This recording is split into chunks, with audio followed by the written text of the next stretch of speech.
Welcome back to Bollywood gardens. आज मैं 2015 की मूवी को एक्सप्लेन करूंगा जिसका नाम है टेल्स ऑफ टेल्स। इस फिल्म में 3 कहानियां हैं जो कि काफी अजीब हैं। तो वीडियो शुरू करने से पहले दोस्तों जल्दी से हमारे चैनल को सब्सक्राइब कर दो ताकि आप आने वाली एक्साइटिंग मूवीज को मिस न कर सके।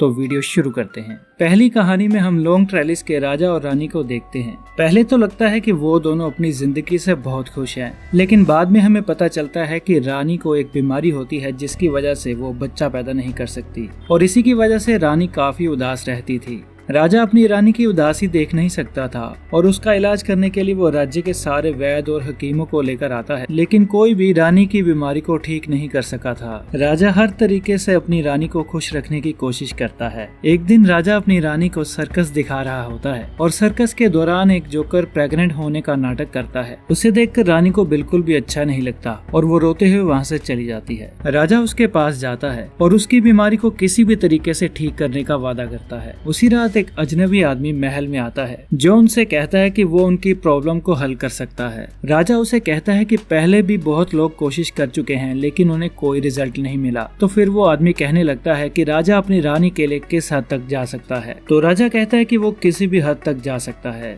वो आदमी राजा को कहता है कि उसे नेचर के बारे में काफी एक्सपीरियंस है और नेचर को हमेशा बैलेंस करना चाहिए। वो राजा से कहता है कि अगर वो अपने घर में एक नई जान चाहता है तो उसे किसी की जान लेनी होगी। इसके बाद वो राजा को तरीका बताता है। वो राजा को कहता है कि उसे सी मॉन्स्टर का दिल निकाल कर लाना पड़ेगा जिसे बाद में एक कुंवारी लड़की पकाकर रानी को देगी और रानी उसे खाकर गर्भवती हो जाएगी। तो राजा सी मॉन्स्टर का शिकार करने के लिए मान जाता है और अगले दिन वो सारी तैयारी करके नदी के अंदर जाता है। सी मॉन्स्टर वहाँ पर सो रहा होता है और राजा उस पर हमला कर देता है। दोनों में काफी लड़ाई होती है जिसमें राजा को भी काफी चोटें लगती हैं, लेकिन राजा सी मॉन्स्टर को किसी तरीके से मार देता है। राजा काफी घायल हो चुका था और वो वहाँ पर दम तोड़ देता है, लेकिन रानी उस सी मॉन्स्टर का दिल कपड़े में छुपाकर वहाँ से चली जाती है और एक कुंवारी लड़की को वो दिल पकाने के लिए देती है। वो कुंवारी लड़की महल की दासी होती है और जब वो दिल पका रही होती है तो उसे कुछ अजीब सा फील होने लगता है और तभी वो प्रेग्नेंट हो जाती है। इसके बाद रानी सी मॉन्स्टर का दिल खा लेती है और वो भी प्रेग्नेंट हो जाती है। अगले दिन वो दासी और रानी दोनों अपने बच्चों को सेम टाइम पर जन्म देती हैं। दोनों लड़के बिल्कुल एक जैसे दिखते हैं जो ट्विंस लगते हैं। रानी के बेटे का नाम अलायस होता है और दासी के बेटे का नाम जोना। अब 16 साल बाद का सीन दिखाया जाता है जिसमें वो दोनों लड़के बड़े हो चुके हैं। रानी अपने बेटे अलायस के साथ काफी खुश होती है। उसे ऐसा लगता है कि उसका बचपन दोबारा से लौट आया है। वो दोनों लड़के देखने में अलग अलग थे लेकिन उनकी 2 जिस्म और 1 जान थी क्योंकि वो दोनों सी मॉन्स्टर ही थे। उन दोनों में बहुत गहरी दोस्ती होती है जो किसी भी कीमत पर एक दूसरे से बिछड़ना नहीं चाहते थे। एक दिन रानी एलिस को जोना के साथ खेलता हुआ देखती है और वो एलिस से कहती है कि वो दासी के लड़के के साथ नहीं खेल सकता। इसके बावजूद भी एलिस जोना से मिलना बंद नहीं करता। फिर हमें पता चलता है कि उन दोनों लड़कों में पानी के अंदर सांस लेने की एबिलिटी भी होती है उसी सी मॉन्स्टर की तरह। इसके बाद रानी उस मेड को अपने पास बुलाती है और उसे धमकाती है कि अगर उसने जोना को एलिस के साथ खेलने से मना नहीं किया तो वो उन दोनों को देश से बाहर निकाल देगी। इसके बावजूद दोनों मिलते रहते हैं और एक दिन तो वो दोनों हद कर देते हैं। जोना एलाइस के कपड़े पहनकर रानी के पास जाता है लेकिन रानी उसे पहचान जाती है और इसके बाद वो जोना और उसकी माँ को अपने देश से बाहर निकाल देती है। एलाइस जोना को रोकने की काफी कोशिश करता है लेकिन वो रोक नहीं पाता। फिर जोना अपने चाकू से एक पेड़ का तना काटता है और उसमें से पानी निकलने लगता है। जोना एलाइस को कहता है कि जब तक ये पानी साफ रहेगा तब तक वो जिंदा रहेगा और जैसे ही पानी गंदा हो जाएगा तब एलाइस समझ जाए कि उसकी जान को खतरा है। इतना कहकर वो वहाँ से चला जाता है। एलाइस अब हर रोज पानी को चेक करता था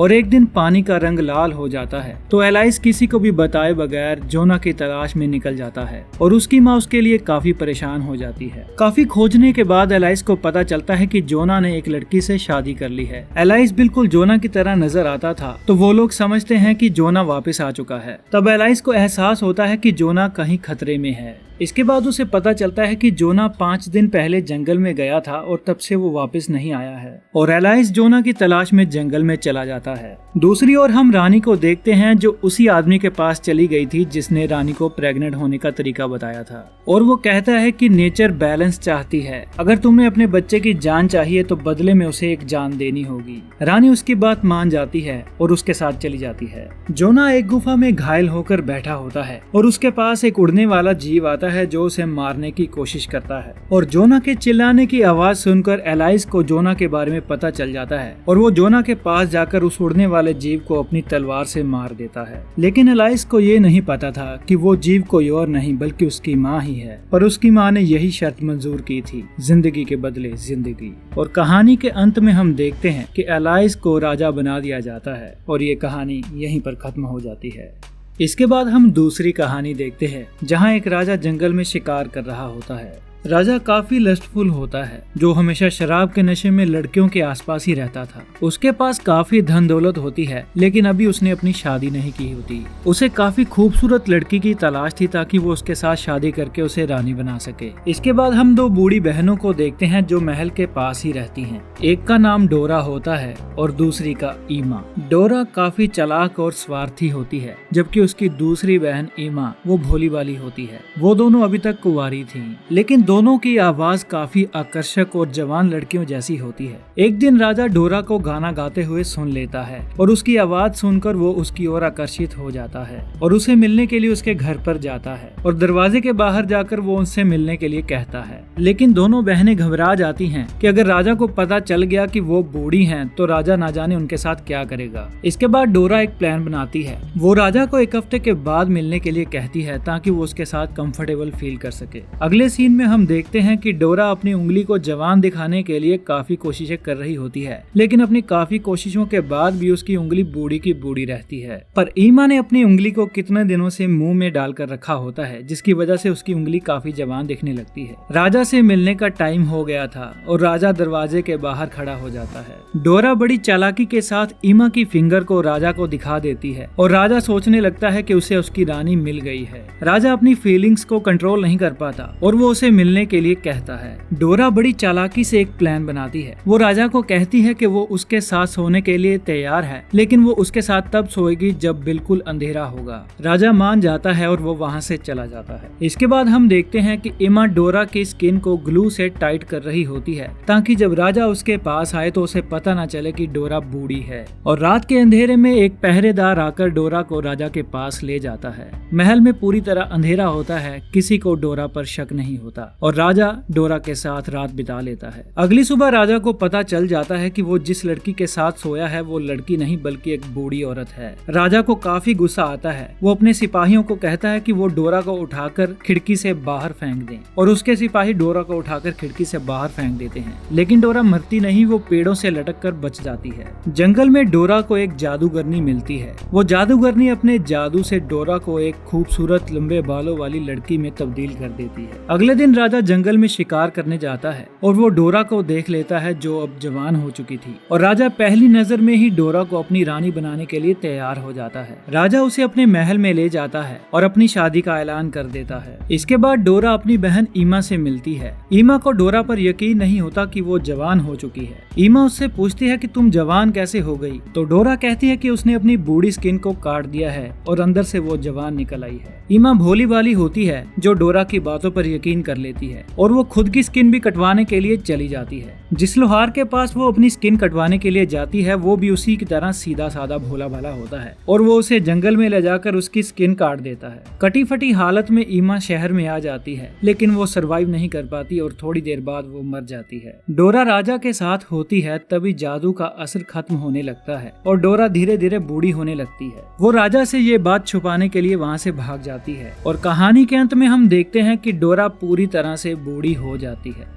इसके बाद हम तीसरी कहानी को देखते हैं और वो भी एक राजा की कहानी होती है। उस राजा की रानी काफी देर पहले मर चुकी थी, जिसकी वजह से उसका नेचर काफी अजीब हो जाता है। उसकी एक बहुत सुंदर बेटी भी होती है जिसका नाम वॉयलेट होता है, लेकिन राजा की नेचर काफी अजीब होती है जिसका अपनी बेटी के साथ भी कोई प्यार नहीं होता। एक दिन राजा को एक परजीवी कीड़ा उसके हाथ पर नजर आता है जो उसका खून पी रहा होता है। राजा उसे मारने की बजाय उसे पालने लगता है और उसे अपना खून पीने देता है। इसके बाद राजा उस कीड़े को एक कांच के डब्बे में बंद कर देता है और रोज उसे अपना खून पिलाकर पालने लगता है। धीरे धीरे वो कीड़ा बढ़ जाता है और बढ़ते बढ़ते वो बहुत ज्यादा बड़ा हो जाता है। वायलट काफी बड़ी हो जाती है, जिसकी शादी की उम्र हो जाती है और सब यही सोचते हैं कि वायलट की शादी किसी बहुत सुंदर राजकुमार के साथ होगी। लेकिन उसका बाप काफी लापरवाह होता है, जिसको अपनी जवान बेटी की शादी की कोई चिंता नहीं होती। वो सारा दिन उस कीड़े के साथ खेलने में बिता देता था। एक दिन उस कीड़े की तबीयत काफी खराब हो जाती है और उसका इलाज करने के लिए राजा एक वैद्य को भी लेकर आता है, लेकिन अनफॉर्चुनेटली वो कीड़ा मर जाता है।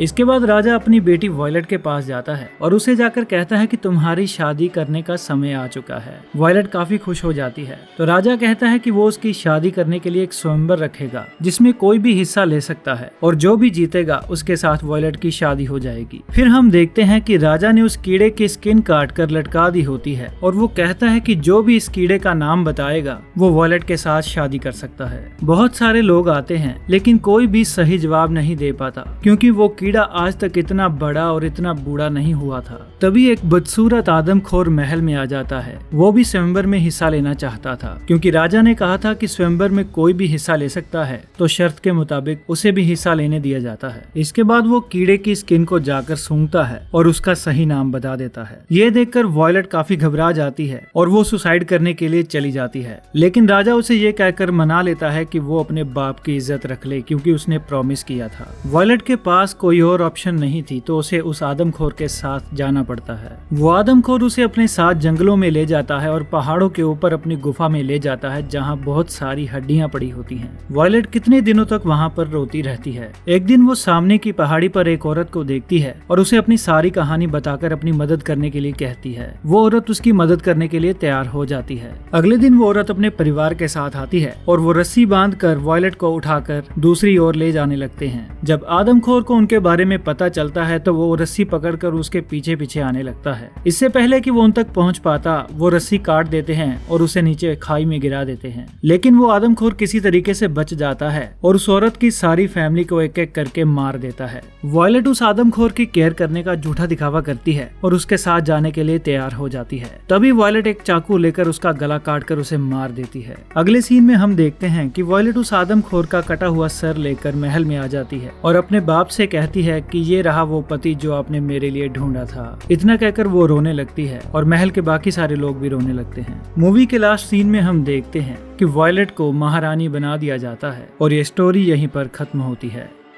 ऐसी ही और मूवीज देखने के लिए हमारे चैनल को अभी सब्सक्राइब करें, वीडियो को लाइक करें और कमेंट्स में अपने व्यूज जरूर बताएं।